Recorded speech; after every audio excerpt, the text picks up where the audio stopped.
Buenas tardes, niñas. Para el video de hoy vamos a continuar viendo lo que vimos en un comienzo, que era el género dramático. Vimos en primer lugar lo que era la diferencia entre obra dramática y obra teatral. No significa que esos aspectos los vamos a dejar de lado. Vamos a ir repitiéndolos en algunos momentos. Es importante repasarlos.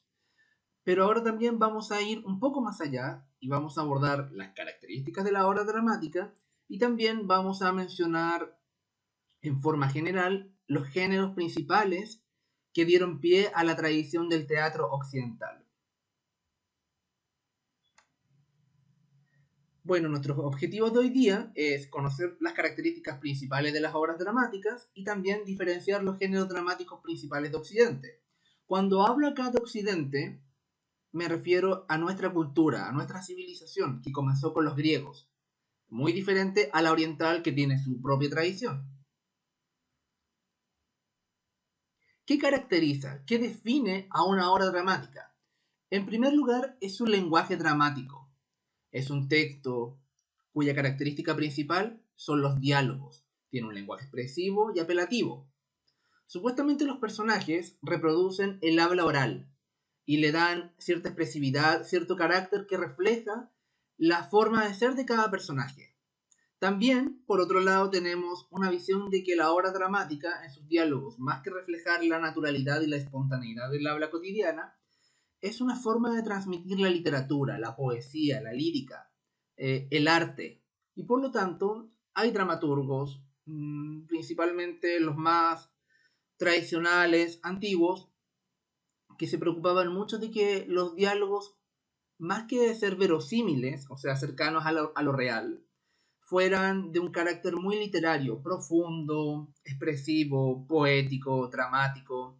Encerraba muchas propiedades que los diálogos comunes que mantenemos día a día con nuestra gente cercana no tienen. Eso no es algo malo tampoco. El teatro actual, las obras dramáticas actuales del siglo XX en adelante, sobre todo más desde la segunda mitad del siglo XX, se han preocupado de que fue mucho tiempo, fueron muchos siglos en que se preocupó de que la obra dramática tuviera un lenguaje tan literario, tan poético, tan fuerte. Ahora la finalidad era que los diálogos también tuvieran esa fuerza literaria, tuvieran esa capacidad de significar muchas cosas, de que tuvieran más de una lectura al mismo tiempo, pero con una forma más expresiva, usando términos más coloquiales, vocabulario más propio de el habla cotidiana, de los diferentes grupos sociales también. Lo que no significa que no mantengan cierta poética, cierto estilo, solamente cambiaron en la forma de representarse, en la forma de escribirse. No solamente tenemos los diálogos como una forma de representar en una obra dramática, tenemos diferentes aspectos, pero los principales son las siguientes tres prácticas dialógicas: las acotaciones, el aparte y el monólogo. Vamos a ir viendo una por una. Las acotaciones corresponden a intervenciones por parte del dramaturgo que se diferencian del diálogo de los personajes porque aparecen entre paréntesis o con letra cursiva. Cuando las acotaciones son instrucciones para el actor que está interpretando cierto personaje, siempre va entre paréntesis y dentro del diálogo del personaje. Pero, importantísimo, siempre va entre paréntesis. En cambio, si la acotación es la descripción de una escena, de un escenario, cómo está representado mediante la luz, la escenografía, la posición de los personajes, de los objetos en escena, por lo general esas acotaciones van antes de que comience a hablar un personaje y van con cursiva. Veamos ahora el siguiente ejemplo, extraído de una obra dramática llamada El delantal blanco, de un dramaturgo chileno muy importante, Sergio Vodanovic. La playa al fondo, una carpa. Frente a ellas, sentadas a su sombra, la señora y la empleada. La señora está en traje de baño y sobre él usa un blusón de toalla blanca que le cubre hasta las caderas. Su tez está tostada por un largo veraneo. La empleada viste su uniforme blanco. La señora es una mujer de 30 años, pelo claro, rostro atrayente, aunque algo duro. La empleada tiene 20 años, tez blanca, pelo negro, rostro plácido y agradable. Tenemos esta primera acotación, que va, como ustedes se pueden dar cuenta, en letra cursiva, porque plantea cómo está el escenario al iniciar una escena. Hay una playa, se ve una carpa, es todo lo que nos da del escenario en sí. Pero ahora se dedica a darnos características de los dos personajes que están en escena, la señora y su empleada. La señora está en un traje de baño, tiene un blusón que la está cubriendo, tiene una piel morena, tiene un rostro severo, dice ahí, tiene una expresión muy dura, seria. En cambio, la empleada dice que tiene un rostro plácido, que se ve agradable y está vestida con su delantal blanco, que es propio de las empleadas de aquella época. Todas estas descripciones son en el fondo instrucciones para la escena, no están solamente por algo estético o algo que busca agradar al lector, a diferencia de una obra literaria como una novela, un cuento o una fábula. Las acotaciones son fundamentales porque entregan nociones de cómo uno tiene que representar el escenario. Por eso, también hay muchas que en el primer test se equivocaron cuando la pregunta de la obra dramática decía sobre qué era lo que, cómo se diferenciaba una obra dramática.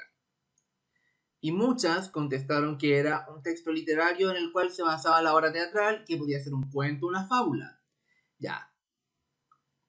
Esa alternativa tenía una parte de verdad, que era la base de una obra teatral, pero por otro lado tenía un despiste, una trampa, en la que se señalaba que podían ser tanto fábulas como cuentos. Error. Yo puedo tomar una fábula para hacer una obra de teatro, pero antes tengo que hacerla una obra dramática, tengo que escribir el texto. Si no tengo ese texto, yo no puedo pedirle a los actores que se lean la fábula y a partir de eso que actúen. No es adecuado, no es correcto. Si yo tengo, por ejemplo, la novela Coraline y quiero crear una obra teatral en base a Coraline, no me sirve la novela. Puede tener buenos diálogos, puede tener buenas escenas, puede tener buenas descripciones, pero las escenas y los diálogos tienen que estar acondicionados para presentarse en una obra. No nos sirve todo este material. Por eso mismo, si yo quisiera crear una obra teatral, tendría que adaptar este libro.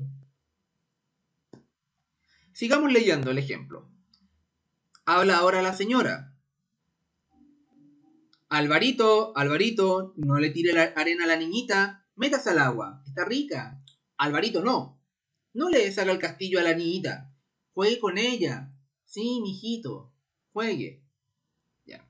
Bueno, ese fue mi intento de leerlo bajo la caracterización del personaje. Porque claro, acá también el personaje viene con una acotación entre paréntesis en la que indica cómo tiene que decir el diálogo, gritando hacia su pequeño hijo, a quien no ve y que se supone está a la orilla del mar, justamente al borde del escenario. Ya con todas esas características, entonces la actriz a cargo del personaje de la señora tiene que ser capaz de poder cumplir con el diálogo. Tiene que gritar, tiene que tener la entonación adecuada, que sea firme, pero tampoco sea muy severa porque es la madre, y también al mismo tiempo, aunque le dice que no tiene que tirarle agua a la niña, o sea, arena, también le dice que juegue con ella, o sea, busca un término medio, ni muy severo, ni tampoco muy relajado. Sigamos ahora con lo siguiente. Los apartes corresponden a una forma discursiva en la cual un personaje habla para sí mismo, suponiendo que los otros personajes presentes en la escena no la escuchan. Esto es fundamental. Los apartes son solamente apartes cuando en la escena hay otros personajes también, pero estos están en otra, o están en pausa, como sale más o menos ahí en la foto, que la joven está hablando algo a los espectadores y los otros están como en pausa o haciendo que no la escuchan. También puede funcionar si en una obra yo hago una parte hablando a los espectadores, al público, y los otros personajes están en otra, están moviendo objetos o están hablando entre ellos, también sirve. Es una buena idea. Lo importante es que el aparte es un momento en el que están los otros personajes, pero no escuchan lo que dice el personaje central, el que está hablando. Y con esto también quiero que les quede claro que no significa que el personaje que está haciendo la parte hable en voz baja. No.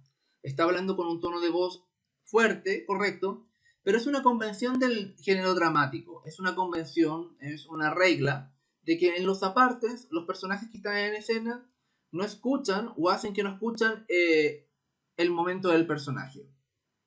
¿Bien? Los monólogos corresponden a un diálogo del personaje consigo mismo, en el que se reproducen sus pensamientos y sentimientos en voz alta. Acá el monólogo tiene la característica que lo diferencia de la parte. Es un momento en el que el personaje habla con los espectadores, pero que también, si hay otros personajes presentes en escena, estos lo pueden escuchar. A diferencia de la parte, acá los personajes sí lo pueden escuchar, en algún momento podrían intervenir, podrían opinar de lo que él o la personaje está hablando en el diálogo, en el monólogo. Pero,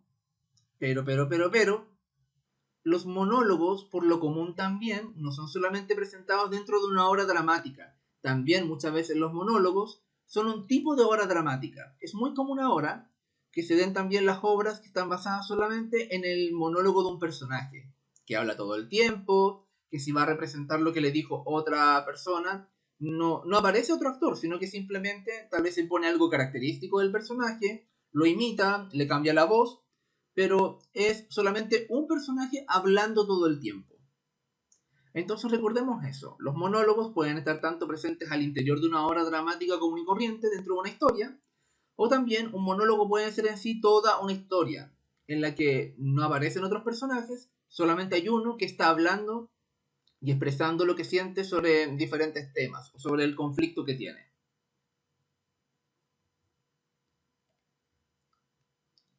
Ahora bien, estas características que mencionamos son fundamentales. No hay una buena obra dramática si no tiene lo que son las acotaciones, las indicaciones para el escenario y para los personajes. También, si no tiene elementos como el monólogo o el aparte, probablemente esta obra dramática no sería adecuada para representar. A esto llamamos virtualidad teatral.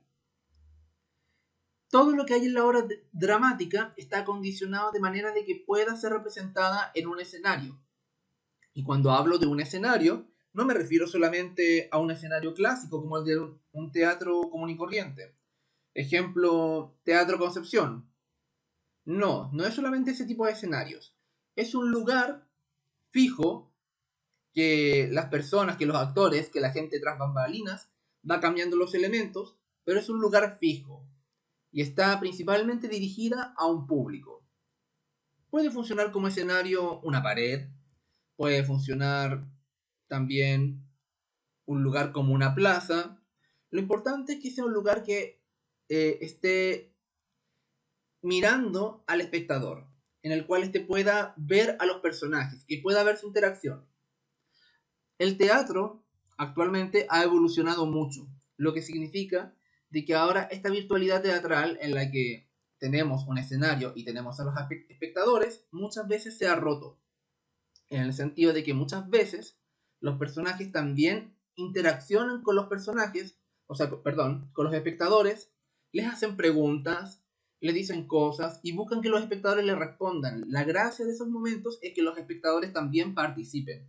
Pero eso es más propio del teatro contemporáneo, teatro del siglo XX en adelante, siglo XXI, nuestra época. Lo otro que también se está dando mucho ahora, pero esto es solamente ahora, con la pandemia se ha creado un tipo de teatro que se representa por plataformas virtuales, como el Zoom. La mayoría del teatro que se está haciendo acá en Chile en estos momentos está usando la plataforma del Zoom. ¿Cómo lo hacen? Bueno, tienen todos los elementos para crear el ambiente como si los personajes, los actores, estuvieran en el mismo escenario. Pero ahí puede variar. Hay muchas veces en una obra en que los personajes pueden estar en el mismo lugar y otras veces son los elementos digitales, es la tecnología la que permite que uno pueda creer que esa obra que están representando por Zoom tiene a los dos personajes en el mismo espacio. ¿Ya? El teatro por Zoom, yo creo que es una buena instancia para aquellos que no tienen la costumbre de ir a ver teatro, o que no tienen el tiempo, o que no se quieren hacer el tiempo para ir a ver una obra y prefieren verla desde su casa. Por lo que mi recomendación ahora es que ustedes más adelante vean alguna obra por Zoom.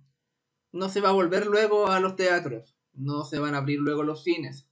Los teatros virtuales de los que les estoy hablando son una buena instancia para ver una historia agradable y para que también se acerquen un poco más a lo que es el teatro. Ahora repasaremos un poco lo que vimos en el video anterior. Nosotros comenzamos viendo las características de una obra dramática, su estructura externa, la cual tenía las siguientes partes. Partía con el inicio del conflicto, aparecen los personajes, se plantea la situación problemática, el protagonista decide qué va a hacer en base a ese problema, y también probablemente aparece un antagonista, un personaje que se opone a que logre su propósito. Luego tenemos en la segunda parte lo que es el desarrollo del conflicto. En el desarrollo del conflicto vamos viendo qué hace cada personaje, me refiero a protagonista y al antagonista, para lograr su propósito. ¿Qué es lo que hace el protagonista para alcanzar su objetivo?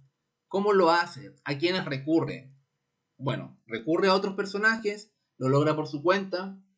Y el antagonista, ¿qué hace como medio para oponerse a lo que quiere el protagonista? ¿Qué estrategias busca? ¿Son estrategias astutas? ¿Son malvadas? Recuerden, por si no lo saben tampoco, un antagonista no siempre es un personaje malo, no es un villano siempre. El antagonista es un personaje que simplemente no está de acuerdo con lo que quiere lograr el protagonista, y eso no necesariamente lo hace malo. Ahora, si lo que hace para impedir que el protagonista logre su propósito es alguna maldad, es algún daño que también le genera satisfacción al antagonista, ya estamos ante un personaje villanesco, un villano. ¿Bien? Dentro del conflicto que se va desarrollando en la segunda parte, se tiene que llegar a un momento de máxima tensión en la que protagonista y antagonista están en el punto más fuerte, más álgido de su lucha. A esto llamamos clímax. El clímax es el momento de mayor tensión dentro de una obra dramática clásica. Y finalmente tenemos después el desenlace en la que la curva dramática, que había estado hasta arriba en el clímax, empieza a bajar. Y empieza a bajar y empieza a bajar hasta que se llega a una resolución. ¿Quién ganó? ¿El protagonista? ¿El antagonista? ¿Ninguno de los dos? ¿Volvieron a la situación que estaba en un comienzo, antes de que comenzara el problema o el conflicto? ¿Se generó una nueva situación para ellos? ¿Cambió todo? ¿O volverán a lo de antes? Esa es la estructura básica de una obra dramática. Pero también toda obra dramática está construida de cierta forma.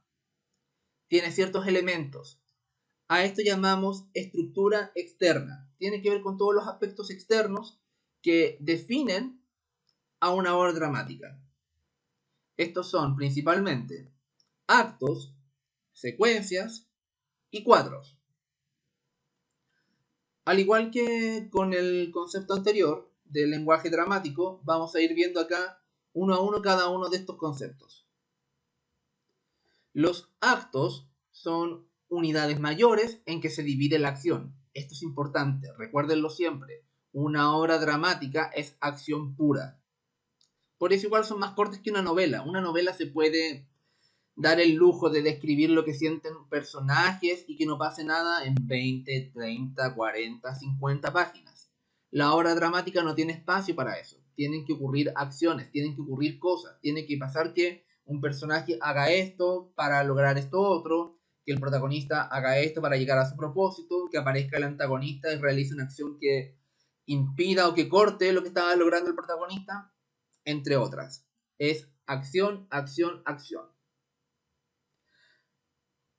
Y los actos dividen principalmente estas acciones en tres partes: inicio, desarrollo y desenlace de los acontecimientos dramáticos. Cuando ustedes entregan una obra dramática, tiene que ir especificado ahí acto 1, y ese acto 1 corresponde a todo lo que es el planteamiento del conflicto. En el acto 2, que también tiene que ir escrito en la obra dramática, empieza todo lo que es el desarrollo de este conflicto. La resolución correspondería a lo que es el acto 3. Esta es la razón por la que generalmente se escriben obras en 3 actos. Durante el Renacimiento y el neoclasicismo, las obras se escribían en 5 actos, y es porque ahí la estructura para plantear un nudo dramático era diferente. Primero venía un planteamiento, después venía la presentación de los personajes, el inicio del conflicto, desarrollo del conflicto y desenlace o solución. La mayor diferencia que vemos acá con la estructura típica que estudiamos ahora y que estudiarán probablemente en los otros años es que antiguamente, como eran 5 actos, el inicio del conflicto tenía previamente lo que era un planteamiento y lo que también era la presentación de los personajes centrales. Ahora, en la estructura de 3 actos, en el inicio del conflicto, tiene que quedar claro cuál era la situación previa y cuáles son los personajes más importantes. Todo eso en una. ¿Bien? Acá les coloqué de ejemplo la obra que ya vimos, o que supuestamente también vieron, que es Medea. En el primer acto, Medea se entera de la traición de Jasón y piensa en vengarse. En el segundo acto, Medea se asegura de encontrar refugio en el reino de su amigo y se venga de Jasón. Acá se venga, logra su cometido. El momento en que logra su cometido, en el que mueren los personajes que tenían que morir, ahí se genera el clímax. En el tercer acto, Jasón se entera de lo que ha hecho Medea y queda desolado. Le suplica a Medea que le deje enterrar el cuerpo de los seres que ella mató, pero ella se niega. Después de eso, ella se va. Y ahí termina la obra. Esos son los actos. Es un concepto, es un nombre que tiene que ir escrito en cada obra. A continuación tenemos lo que se llaman escenas. Antiguamente, varios siglos atrás, se definían como las entradas y las salidas de los personajes, que venían a contribuir a la evolución del problema dramático, a la acción. Podían ocurrir varias escenas dentro de un mismo acto. Esto era antiguamente, niñas. Cuando ustedes escribían una obra, cuando los estudiantes antiguos escribían una obra, tenían que cada vez que entraba un nuevo personaje, crear una escena nueva. Cada vez que salía un personaje, otra escena nueva. Podían haber, 18, 20 escenas, más de 10 escenas en un mismo acto. Era muy variable. Pero ahora, en la actualidad del teatro más contemporáneo, ya no divide las escenas de la misma manera. El teatro más actual lo que hace es que divide las escenas de acuerdo a los periodos de acción más importantes. Cuando va a haber un cambio en la acción o cuando va a ocurrir algo que cambiará el transcurso de la obra, se marca una nueva escena. Es un criterio un poco más subjetivo. Tal vez es más cómodo para la persona que no quiere estar escribiendo escena 1, escena 2, escena 3, escena 4. Pero ahí también queda un poco el criterio de los dramaturgos, que en qué momento van a dividir escena. El tercer elemento de la estructura externa de una obra dramática se llama cuadro, y este es más propio del teatro contemporáneo, del siglo XX en adelante, a lo que hacemos ahora. Se caracteriza por ser una unidad independiente que tiene un inicio, un desarrollo de un conflicto y un cierre o desenlace. La dramaturgia puede contener varios cuadros relacionados temáticamente sin progresión lineal. Los cuadros pueden presentarse con variables de orden, es decir, no obedecen los patrones de la estructura clásica. Los cuadros, niñas, son una forma en que se hace el teatro ahora, de una forma un poco más subjetiva, no tan cercanos a lo que era una estructura tan lineal de una historia como la obra de Medea. Los cuadros ahora permiten que uno pueda crear una obra bajo un título muy subjetivo. Por ejemplo, mi obra se va a llamar Pandemia.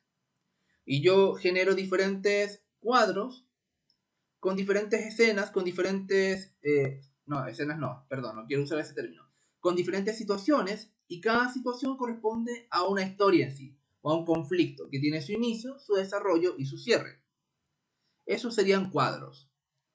Por ejemplo, hace un año atrás, las niñas de cuarto medio tenían que hacer una obra sobre una problemática social.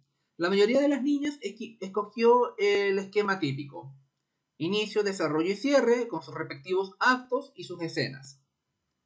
Hubo un grupo que eligió crear diferentes situaciones que no iban unidas entre sí. O sea, no era que un personaje después apareciera en la que venía. No, eran diferentes situaciones.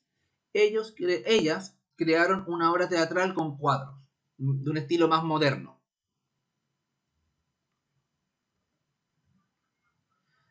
Ahora, por último, vamos a ver lo que son los principales géneros del teatro occidental, que tal como lo dije al comienzo de este video, el teatro occidental tiene que ver con toda la tradición de los griegos.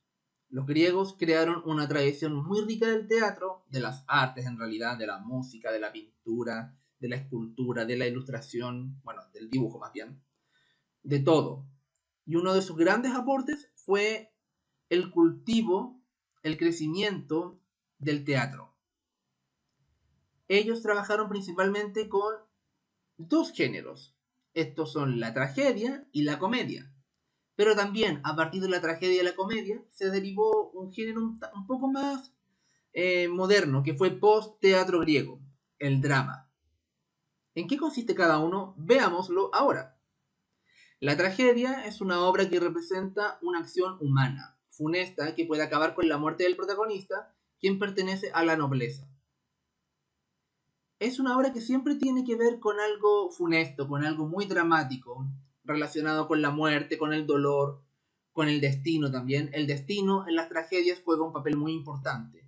Los personajes centrales luchan para no poder llegar a ese destino al que están condenados. Una muerte, una acción grave, puede ir variando. En segundo lugar, tenemos lo que es la comedia. Consiste en una burla a los personajes públicos, gobernantes, políticos, comerciantes, escritores. Son protagonizados por personajes comunes y corrientes, a diferencia de la tragedia, que en casi todas o en la mayoría de las tragedias, los personajes siempre son de la nobleza, en la comedia son personajes de clase baja. Y siempre tiene un humor muy sarcástico, muy irónico, muy burlesco. Y en tercer lugar tenemos el drama, que mezcla tanto situaciones cómicas y trágicas, en las que los personajes luchan por lograr un objetivo y pueden tener un final tanto feliz o triste. Acá, como pueden ver, ya el drama mezcla un poco lo que era originalmente la tragedia y la comedia. Claro que si tenemos que rescatar uno de estos tres que haya tenido más valor para de la tradición griega, cuyo aporte haya sido mayor o también más valorado, es la tragedia. La tragedia dio pie a gran parte del teatro occidental. No significa que la comedia no sea importante, al contrario, la comedia es muy importante. Piensen ahora que la mayoría de las obras de teatro, o también las películas que fueron como una evolución posterior a lo que era el teatro, tiene, no una evolución, fue una metamorfosis, fue un cambio, algo que derivó del teatro, pero no fue una evolución, está mal empleado ese término. Pero todas giran en torno a algo que es muy dramático o que es algo cómico. Incluso las películas de terror o las películas de acción pueden tener predominantemente el elemento dramático o también pueden predominar el aspecto cómico. ¿Bien? Por eso la tragedia y la comedia son las más importantes. Y de las tres, la más importante o la más fundamental es la tragedia. Para terminar, vamos a leer esta frase del arquitecto argentino Gastón Breyer. El teatro griego nace perfecto, milagro del milagro. Esa estructura, hecha para el mejor encuentro de los hombres, es una maravilla. Ningún siglo posterior igualó la solución impecable. Ya en la próxima clase vamos a ahondar más en esto, pero a cualquier persona que guste del teatro o que realmente sepa de teatro, si ustedes le preguntan, les dirá lo mismo. El teatro griego es insuperable. Su aporte, su tradición, nunca se va a poder igualar. Por mucho que tengamos buen teatro ahora también. Esto ha sido todo por ahora. Nos veremos para el próximo y último video. El origen del teatro occidental.